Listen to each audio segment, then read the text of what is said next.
Moin moin zusammen und willkommen zurück auf meinem YouTube-Kanal. Endlich wieder mit einem neuen Video.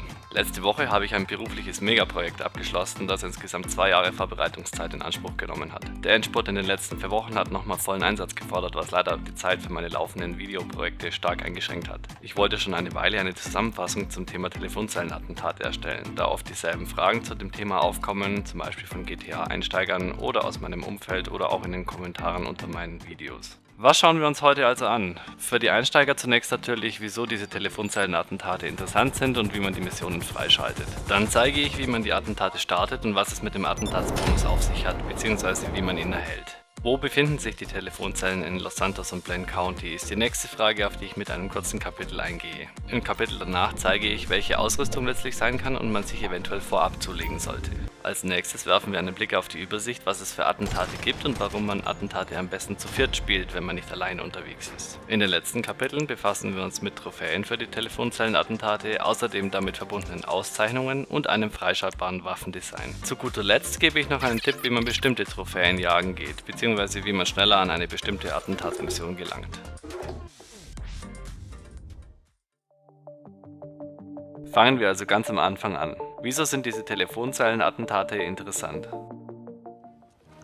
Die meisten dieser Attentate, mit denen Franklin einen per Anruf beauftragt, sind kein großer Zeitaufwand und bringen bei der Erledigung mit Bonus $85.000 in 3 bis 7 Minuten. Das ist im Verhältnis zum restlichen GTA Online-Universum relativ gut bezahlt für den meist kleinen Aufwand der Attentate. Die Missionen sind außerdem einsteigerfreundlich, da man benötigte Ausrüstung oft von der Mission zur Verfügung gestellt bekommt.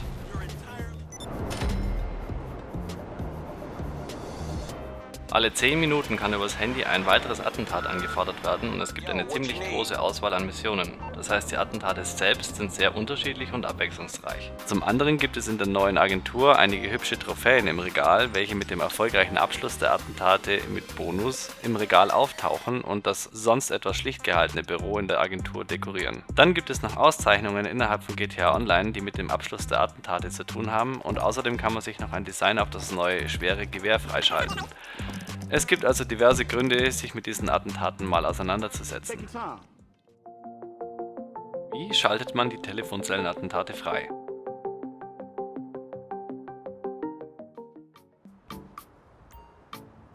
Zunächst mal sind einige Voraussetzungen zu erfüllen und das beginnt mit dem Kauf einer Agentur. Auf dem Ingame-Handy findet man unter Finanzen und Dienste den Shop Dynasty 8. Dort kann man sich eine von 4 verschiedenen Agenturen kaufen und ihr seht hier im Zeitraffer, wie ich meine Agentur damals gekauft habe. Ich habe mich aus verschiedenen Gründen zu der teuersten Agentur mit voller Ausstattung entschieden, aber über die beste Lage von Immobilien zu fachsampeln würde ein eigenes Video erfordern. Die günstigste Agentur ohne Extras genügt auf jeden Fall. Auch wenn ich persönlich über die teurere Position auf der Karte ganz glücklich bin im Hinblick auf die Spawnpunkte für die Security-Aufträge und auch die Dr. Dre Story Missionen, da man sehr zentral damit liegt. Nach dem Kauf müsst ihr die Agentur einmal betreten und euch eine Videosequenz anschauen. Franklin stellt euch die Agentur und die Story dahinter vor und man sieht in der Sequenz schon den Rechner im Büro mit dem Zugriff auf das Agenturnetzwerk. Sobald ihr euch an den PC in eurem Büro hinsetzt und euch in das Agenturnetzwerk einloggt, seht ihr den Eintrag Security Aufträge. Außerdem sieht man hier bei mir auch den VIP-Auftrag mit den Dr. Dre Story Missionen. Diese Option wird euch ganz am Anfang noch gar nicht angezeigt, denn diese Missionen werden wie die Telefonzellenattentate erst noch freigeschaltet. Nächster Schritt: Es müssen 3 Security-Jobs abgeschlossen werden. Welche der Missionen aus dem Angebot man dabei auswählt, ist aber völlig egal. Eine Übersicht über die Security-Jobs habe ich auch in eine Kanal-Playlist gepackt und verlinke ich unten in der Beschreibung. Das waren seitens der Agentur die nötigen Voraussetzungen. Allerdings ist es damit noch nicht getan. Man wartet jetzt noch auf einen Anruf von Franklin über eine Telefonzelle, der irgendwann rein zufällig passieren wird. Diesen ersten Anruf bekommt man als blaues Symbol auf der Karte angezeigt, wenn man sich in der Nähe einer Telefonzelle befindet.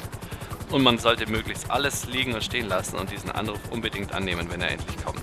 Das können aber manchmal auch mehrere 100 Meter Abstand zu der Telefonzelle sein. Es gibt keinen festgelegten Zeitpunkt, wann dieser erste zufällige Anruf passiert. Ihr könnt auch nichts tun, als darauf zu warten und am besten in der Zeit etwas anderes in GTA zu spielen. Auf dem Account, mit dem ich euch das alles hier zeige, hat es vom Release-Tag des Contract-Updates, also Donnerstag, bis Samstagabend gedauert, bis ich den Anruf für das allererste Attentat bekommen habe. In der Zeit hatte ich wahrscheinlich schon 24 Stunden Spielzeit oder noch mehr ins Update investiert, das Game x-mal neu gestartet, ca. 15 bis 20 Security-Jobs waren bereits abgeschlossen Und die Dr. Dre Story hatte ich auch fast fertig durchgespielt, bis auf die letzten 1 oder 2 Missionen. Andere in meinem Umfeld haben den Anruf schon am Release-Tag bekommen und hatten das Update zu dem Zeitpunkt noch nicht so weit gespielt wie ich selbst. Es kann also total unterschiedlich sein, wann der Anruf triggert. Schließt ihr das erste Attentat ab, egal ob mit Bonus oder nicht, sind die Telefonzellenattentate damit freigeschaltet. Wer den ersten zufällig aufblinkenden Anruf ignoriert und stattdessen etwas anderes macht, darf wieder warten, bis Franklin sich das nächste Mal zufällig meldet und das Symbol auf der Karte wieder aufblinkt. Wird das allererste Attentat durch einen Lobbywechsel aktiv abgebrochen oder passiert während des Attentats oder direkt danach ein Anwendungsfehler, dann wird das erste Attentat nicht als abgeschlossen gespeichert und gewertet. Das heißt, man hat Pech und muss nochmal auf den nächsten ersten zufälligen Anruf durch Franklin warten. Also sind es 3 wesentliche Schritte, um die Telefonzellenattentate freizuschalten. Agentur kaufen, 3 Security-Jobs abschließen und allererstes zufälliges Telefonzellenattentat von Franklin bekommen und abschließen. Wie können die Telefonzellenattentate manuell gestartet werden?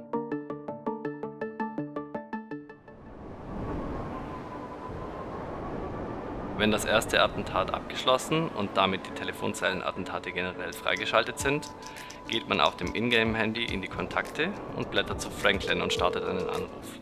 Wenn er abhebt, erhält man ein Menü links oben, in dem unter verschiedenen Optionen ein Telefonzellenattentat angefordert werden kann.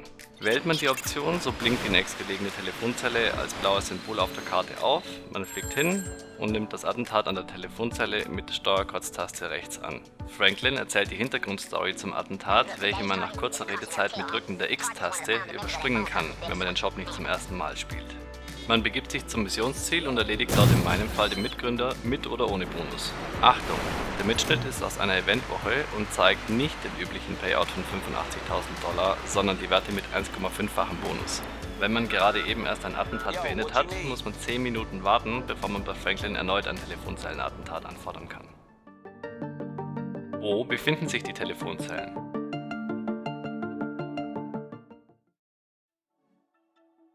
Dazu habe ich in der Internetrecherche einen Reddit-Eintrag vom User und auch YouTuber Need for Madness Auto gefunden.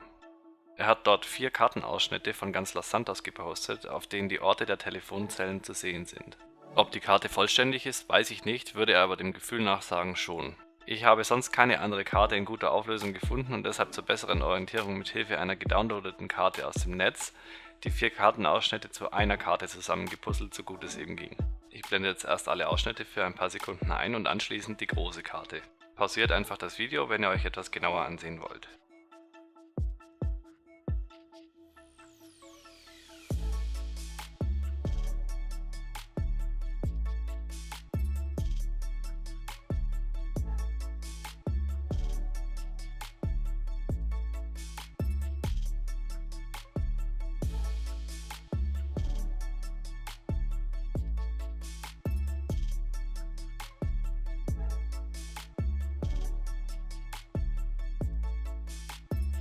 Die fertige Karte und die einzelnen Kartenausschnitte habe ich auch auf meinem Google Drive Ordner in hoher Auflösung hochgeladen und verlinke ich unter dem Video. Wie schließt man die Telefonzellenattentate erfolgreich ab?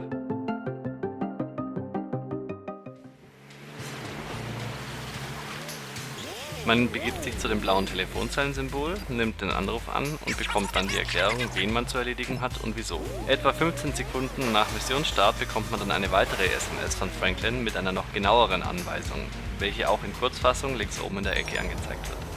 Diese beinhaltet, was genau getan werden muss, um den Bonus von $70.000 zu erhalten, neben den $15.000 für das simple Töten des Attentatsziels allein. Erfolgreich abschließen kann man die Attentate auf 2 Arten, mit Bonus oder ohne Bonus. Ohne Bonus heißt, dass man die gesuchte Zielperson nicht auf die vorgegebene Weise erledigt und nur $15.000 für das Erledigen des Attentatsziels allein erhält. Die Aufnahme stammt aus einer Eventwoche, das heißt mit 1,5-fachem Bonus damals erhielt man $22.500 statt $15.000. Mit Bonus ist es dann etwas aufwendiger, wird aber mit $70.000 zusätzlich belohnt, so dass man insgesamt $85.000 bekommt. Oder $127.500 wie damals in der Eventwoche.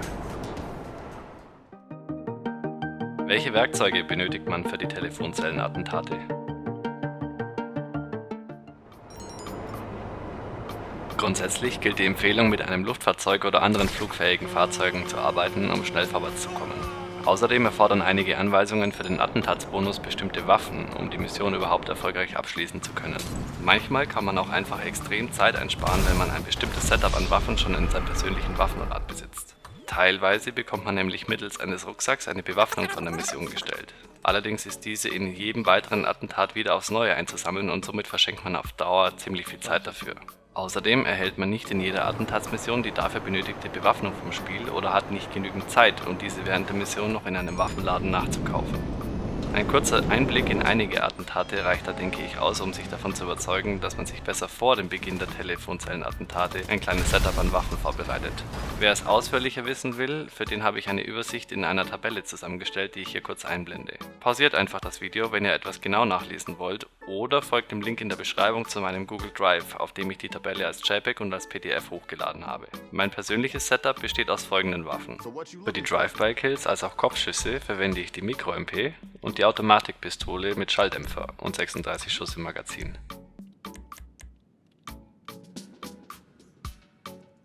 In den Attentaten Firmenchef und Dealer habe ich das normale Scharfschützengewehr mit Schalldämpfer im Einsatz.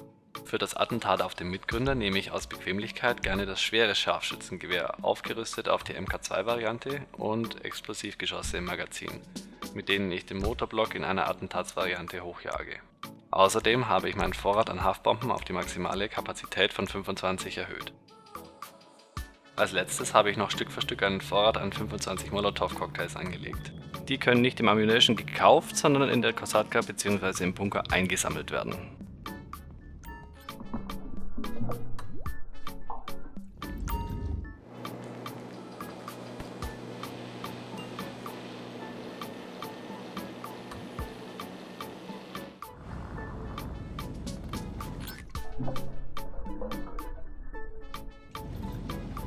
In einigen Missionen in der GTA-Welt, wie zum Beispiel dem Security-Job Güterschutz, kommen auch NPC-Gegner mit Molotow-Cocktails vor. Wenn man die NPCs killt und noch keine 25 Molotow-Cocktails im Inventar hat, können die hier in der Mission eingesammelt werden. Welche Telefonzellenattentate gibt es?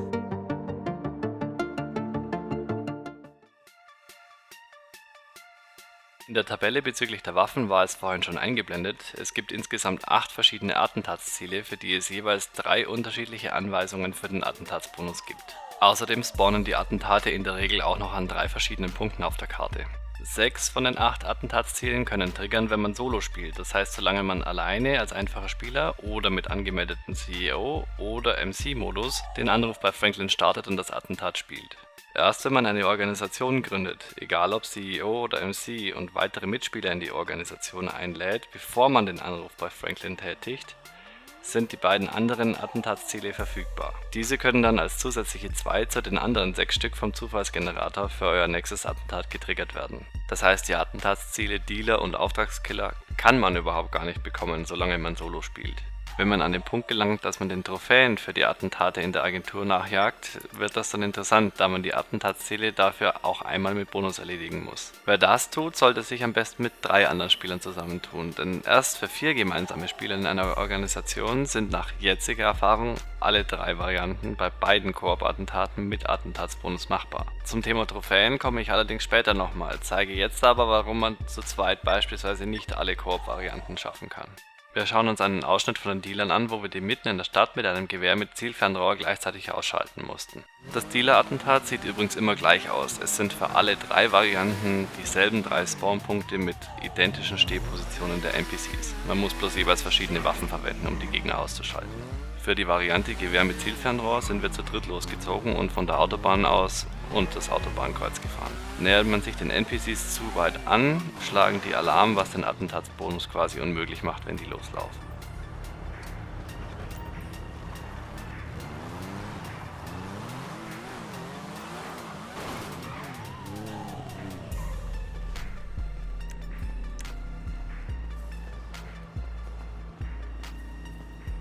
Wir stellen uns zu dritt auf, der rechte Spieler nimmt den rechts außen ins Visier, der linke den links außen und der in der Mitte kümmert sich um die 2 NPCs neben dem Bus. Die Köpfe der Gegner bewegen sich ständig, daher müssen die beiden anderen schussbereit sein, bis der Spieler in der Mitte das Signal zum Schuss gibt, wenn bei ihm beide Köpfe hintereinander liegen.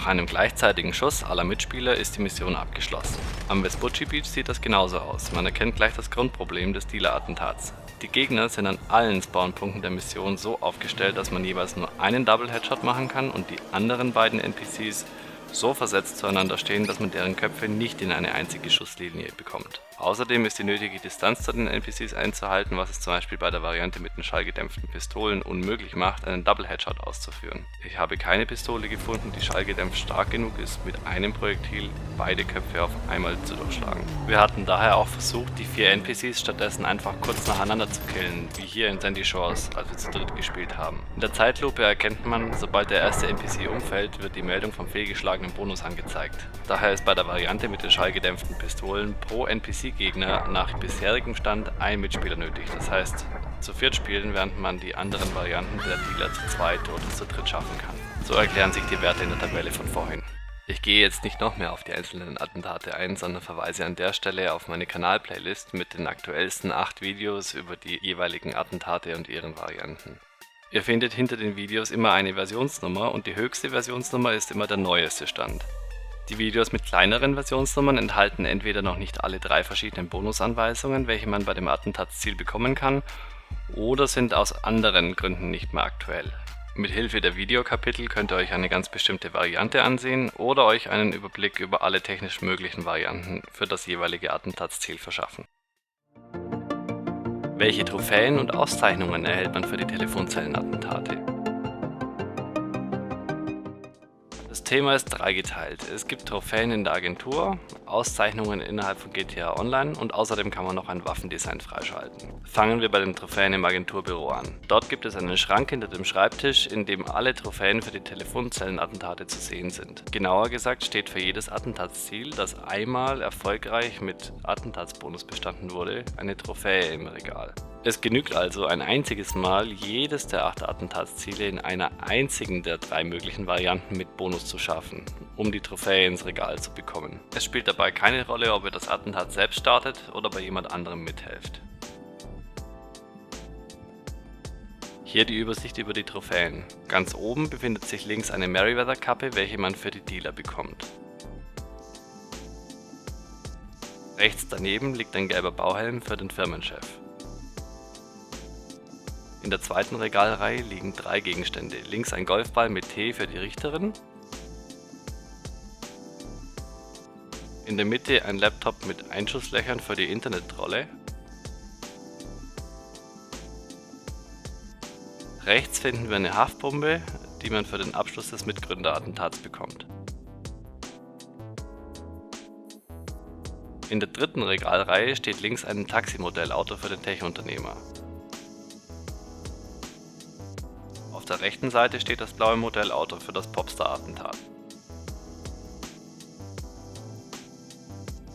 Und zuletzt steht in der untersten Regalreihe dieses Schild mit dem Logo der Marke Coil, welches man für die Auftragskiller erhält. Das waren die Trophäen für die Telefonzellenattentate. Alle anderen Trophäen in der Agentur haben damit nichts zu tun, beziehungsweise würden die Erklärungen dazu den Rahmen dieses Videos sprengen. Als nächstes gibt es noch 2 Auszeichnungen in GTA Online, welche man durch die Telefonzellenattentate abschließen kann. Die befinden sich im Pausemenü unter Statistiken, dann Auszeichnungen und dann auf den Eintrag The Contract. Die Auszeichnungen befinden sich hier auf Seite 2. Um die Auszeichnung Kaltakquise auf Platin abzuschließen, müssen insgesamt 50 Telefonzellenattentate abgeschlossen werden. Ob mit Attentatsbonus oder ohne, spielt für diese Auszeichnung keine Rolle. Auch wenn man als Mitarbeiter einer Organisation an einem Telefonzellenattentat teilnimmt, steigt der Zähler für die Attentate in der Auszeichnung an.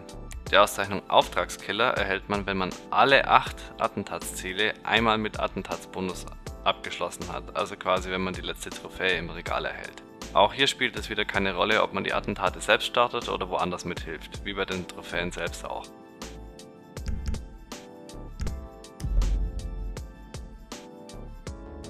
Zu guter Letzt kann man noch ein Waffendesign freischalten, wenn man insgesamt 10 Telefonzellenattentate mit Bonus abgeschlossen hat, egal welche. Anwenden lässt sich das freigeschaltete Design aber nur auf das neue schwere Gewehr, welches auch mit dem Contract Update ins Spiel kam.